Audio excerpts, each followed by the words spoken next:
Hey everybody, this is Games Plus James, and welcome back to our Unity 2D tutorial, part 7, where we're going to take a look at adding enemies to the game, or at least a very simple enemy. What we're going to add is a guy who walks back and forward across a certain little bit of area, and he'll kill the player whenever he comes in contact with him. He's relatively simple, but he should be a fun little addition to the game. But before we're going to do that, we're going to just add a little bit of tidying up to make the game feel a little bit more solid. Before we do that, we're going to create a new object here in the hierarchy just to tidy up these coins because they're taking up so much space because they're all the same. So we're just going to do that and pop them in there so they're out of the way. That's perfect. Now, when we hit play on the game here, the problem we've got at the moment is if you're playing your game or whatever and you run over the edge, you just fall forever, and that's no use to anybody. Because what kind of fun game is a game where you fall over the edge and then you can't play anymore ever again? So what we're going to do is just very simply, we're going to create a new object here. We'll call this level border, say. So level border, we're going to add a rigid body 2D. No, not rigid body, that's the wrong thing, sorry. We're going to add a box collider 2D, make it a trigger. And then we're going to add the kill player script. So what we're going to do is drag this down below the level. We're going to get the X scale value on the transform and just drag it out so it's really big, so it covers a whole load of area. It's a little bit bigger than that actually. So if we zoom out, see, it just, there's no chance of the player like jumping over the edge or anything like that. And if we hit play here, what we should find is the player getting killed. Just run over here and bam, the player gets killed. But unfortunately, though we can't see the player when he's killed, he's still fallen because he's still got a gravity effect applied to him.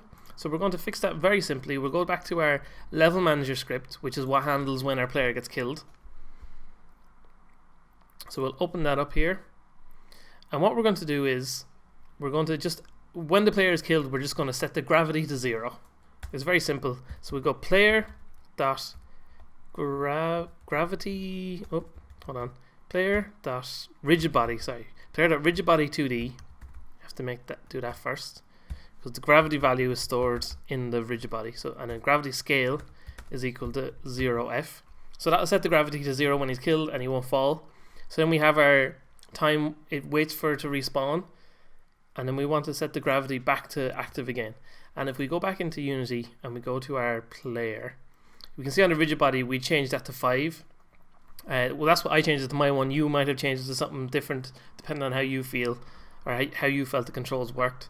So whatever that value is there, we could create a variable and grab that from the player and store it before he's killed. But that would be how you would handle it if you were making a full game properly. But it's much simpler just for our purposes just to go rigid body 2D that gravity scale is equal to 5. Actually, you know what? No, we'll do the proper way to do it just to make sure it works fine. So we'll just create a private float. We'll just call this gravity store. So all we'll do here is go gravity store is equal to this little bit here, the player.rigidbody 2d.gravity scale. So that'll store it there. We'll set it to 0, and then when we want it to come back again, we'll go rigidbody 2d.gravity scale is equal to gravity store. So that'll restart it and it'll all be working perfectly fine. So we'll hit play here.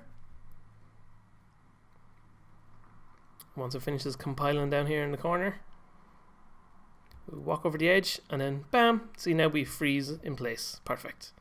Now, one little thing that, because of the way that Unity handles particle effects, we're not noticing it here now, but if you leave the screen before a particle is finished, what it'll do is reset that particle.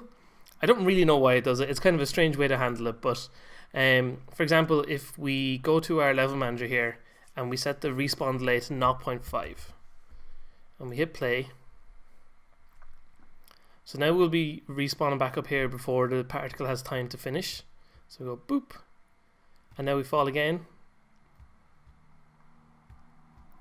Okay, it's not showing up here now.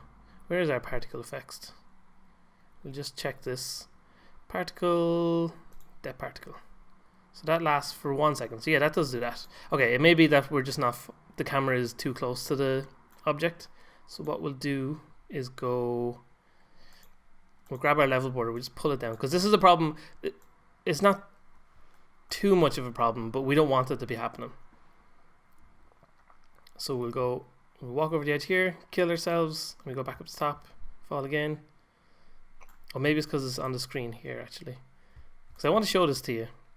Goes down, you die. I can't get it to activate now, but it's something that has happened to me many times, and it's a very simple fix is what I was trying to get to fix it. All you have to do is you open our destroy finish particle script, and it's a problem that may come up in your own game especially, and it's very simple. So what we do is we go void and then on became invisible, and inside the little curly brackets here all we do is write destroy game object, and like that. So basically what this little bit of code does is as soon as the particle effect goes off the screen, it just completely destroys it, so then you don't have to worry about it anymore. And it's a simple little fix to a problem that can, like, it can look bad, because if for example those particles aren't finishing and a player keeps falling down the exact same place the whole time, you'll end up with like 5 or 6 particle effects appearing over each other, and that just looks messy and it looks not good. So there we go, that's the basics of that. That should be all good and working fine. So now we're going to add an enemy into the mix. So what we're going to do, we're going to put him after this little section here. So we'll grab a few of these blocks. That should be plenty. We'll duplicate them, drag them over here, pop them there we go. And then first thing we need to do is go and just minimize that out of the way. We go into our art folder, go to our platformer image here, and we're going to create the enemy guy. So we'll drag a box, same as we've done with the player and all the other objects around. Going to grab that, grab him. Okay, so we're going to call this guy, just call him enemy 1. Nope, not exclamation mark, enemy 1. This guy will be enemy 2, and this guy will be enemy 3. So this will just be to create a basic little walk animation for him, because all he's going to be doing is walking the whole time. Okay, so now we will drag enemy 1 onto the screen here, and to make him a real object we need to give him a rigid body 2D, set that to fixed angle so that he won't rotate by accident or anything like that. We're going to give him a circle collider 2D, much the same as the player has, so that he can move around, and we'll adjust the settings here on this one. So we'll set the radius to 0.35 and the Y value to minus 0.025. These were just values that I came up with that look good. You can see it kind of touching the bottom of his thing there. So now he'll be able to connect with the ground and he'll be able to move okay. But we want him to be able to kill the player. That's important. So what we want to do is we'll add a box collider 2D this time. We'll make that a trigger. So now that's the size. So this whole area outside the circle, basically, if the player touches any of that, he should get killed. So the way the player will get killed, of course, is we'll add our kill player script once again. Yeah, and we'll hit play just to check this out. And we actually should have moved the player over there to save ourselves a little bit of time. So we just grab him, pop him over here, pop him down there, and then we go here, we'll run into him, and then bam, player dead. Perfect. Actually, while we're here, we'll just duplicate that checkpoint and drag it over here so that the player has somewhere to respawn to. And because we're going to be messing with this enemy for a little bit, we'll just grab the player and start him here so that every time he starts over there. Okay, so now we've got the basics of our enemy here. He works, he kills the player, but we need him moving. We don't want him just standing around doing nothing. So we'll go to our scripts, we'll create C# script We call this one enemy patrol. And we'll open that up in MonoDevelop. There we go. Okay, so what we're going to start with, we want to make a move, we want to keep it nice and basic. So we'll just give him a move speed that will determine how fast he moves, and we'll need something to determine whether he's moving left or right. So what we'll do is we go public float move speed, and we'll go public bool move right. So that'll determine whether he's moving left or right. So basically in our update loop here, all we'll do is if move right, then rigid body 2d dot velocity is equal to new vector 2. So then what we'll do is we'll take that move speed. So if he's moving right, so we want the move speed to be positive. So we'll go move speed for the x value and rigid body to, no, not a capital R, small r, rigid body 2d dot velocity dot y, because we're not making any changes to that. We want that to be the same. And we'll actually just wrap this in some curly brackets as well, if we can. Oop, hit enter there. So if move right, that's fine, and otherwise if move right is false, we'll open another couple of curly brackets and say rigid body to, we'll just copy this whole line here because it's going to be almost the exact same. Copy all that, and instead of move speed we'll have minus move speed. So if he's not moving right, aka if he's moving left, then we want the move speed to be a negative value, so he moves to the left. So we'll just save this, convert it if we need to, pop back into the game, find our enemy, and make sure we add our enemy patrol script once it's finished compiling down here in the bottom. Add components, and ooh, if we could spell things it'd be okay. Enemy patrol. No, not new script. Oh, if only my mouse would let me click things. Okay, so we'll set our move speed, say we'll set it to 3. That seems relatively okay. And we'll start him off moving left. So we hit play once the game starts going. There he goes, he's moving left. If we change this value, he moves right. Change it back, he moves left again. Perfect, that's exactly what we want. But we don't want him to just move into walls and then stop it. We need a way to make sure that he will turn around when he hits a wall and go the opposite way. So a very simple way to do that is much the same way we checked for the ground with the player, we can check for the wall with this guy. So we'll open our player controller script back over in here, yep. And what we'll do, we'll take this whole, all these little values that we had for the ground, and we're going to paste these in over here, and we're just going to rename them because we're not using them for the ground, we're using them for wall now. So everywhere we see ground, we'll just change that for wall. Of course, you don't have to do this. You could just leave it as ground. It doesn't matter what you call your variables. It just makes sense to logically have them sensible for your own knowledge. And we'll say private bool, not grounded. We'll say hitting wall. Perfect. So now, and oh, yeah, so we have that bit of code, and the code that runs these objects is back on our player controller. That's the grounded thing here. So we'll just copy this out, paste it in here. So now obviously all these values go red because they're not in this script. So we'll change this for hitting wall, and then we have wall check radius, and what is wall. So that's perfect.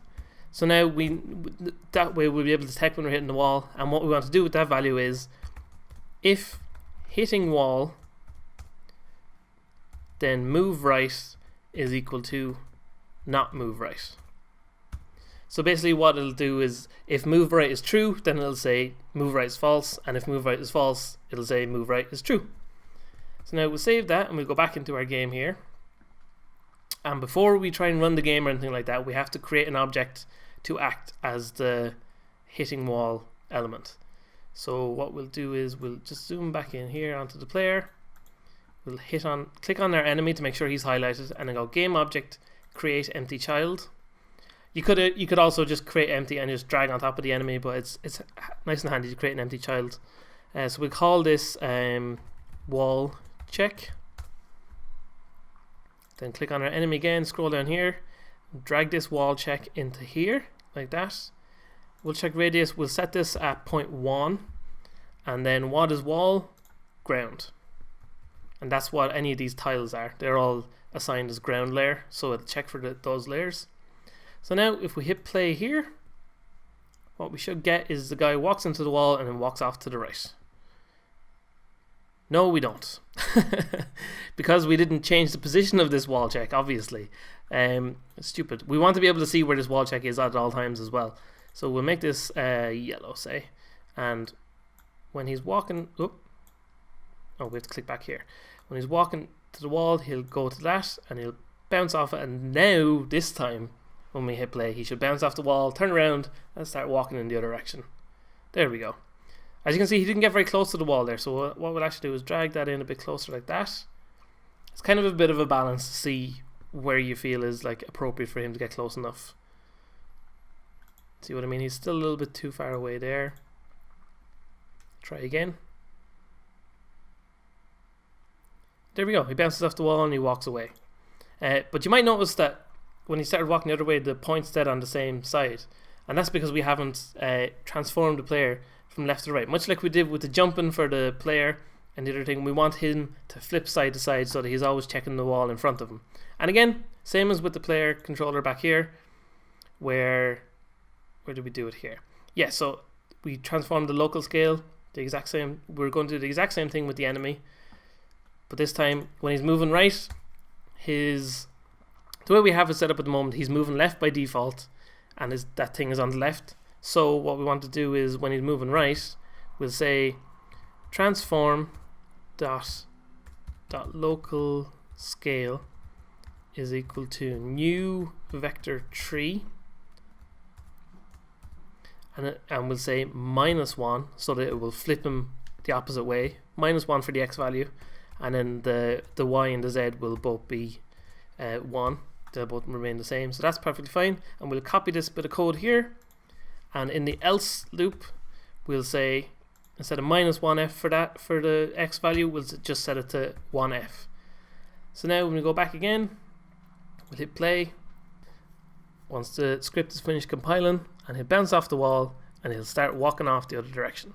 But, oh no, once he gets to the edge, he just walks off the edge because there's no wall there to tell him to turn around. You could go ahead and add another little box up here and just duplicate it and pop it up, and then he'll always bounce back and forth between the two of them. But that's not necessarily what we want to do. We want to make sure that he can walk. He knows where to find an edge. And it's very simple to do that. It's going to be pretty much the same code as what we have for the wall check. So before we do that, we'll just add another object to the enemy here. We'll go game object, create empty child again.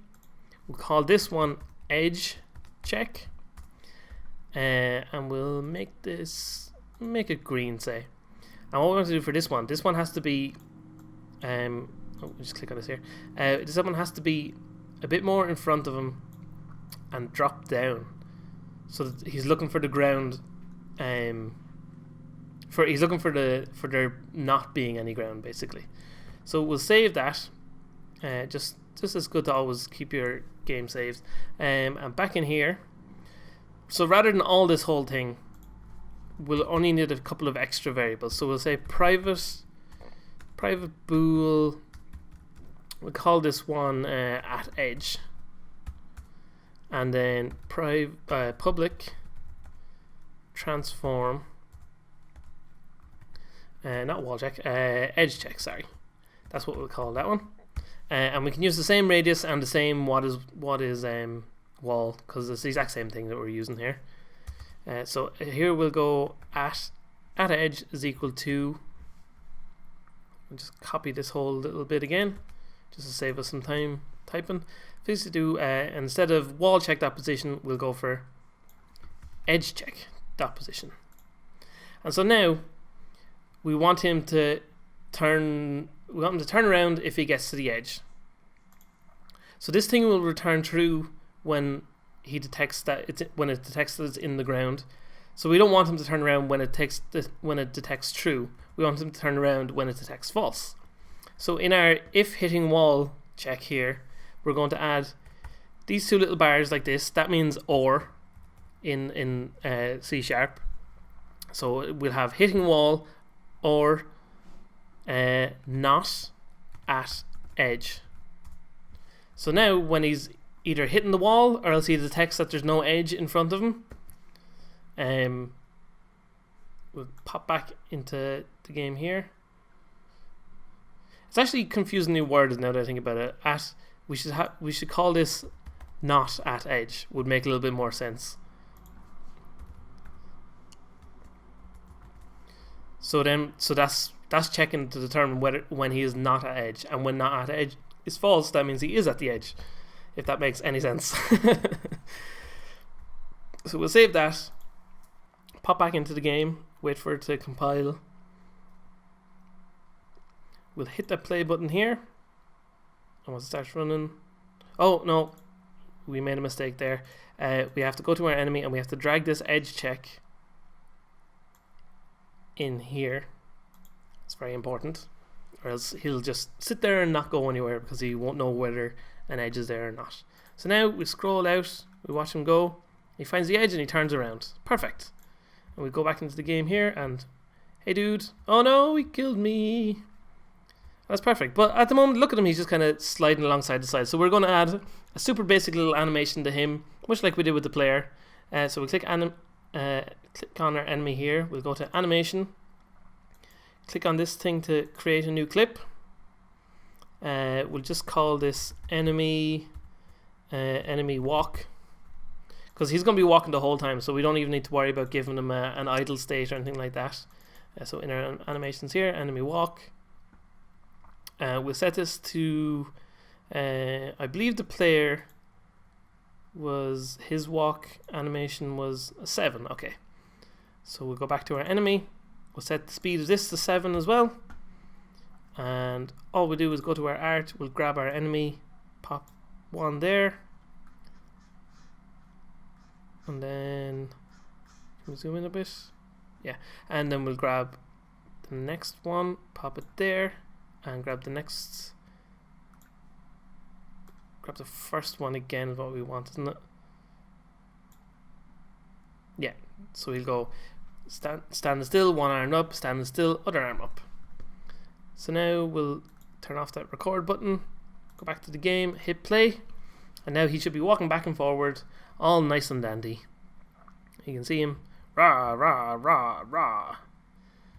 So there's our little enemy. He kills us every time we touch him. And it's all fun and games. So there you go. That's the basis of adding this very simple little enemy with a very basic AI to the game. But yeah, everything works perfectly fine. We're all happy and dandy. So thank you for watching this episode of our Unity 2D tutorial. I'll be back again. I think in the next episode we'll need to deal with a way to how are you going to kill this enemy. So next time we'll take a look at adding projectiles from our player to shoot him with. So thanks for watching, everybody. I'll be back soon with more tutorial goodness in the very near future.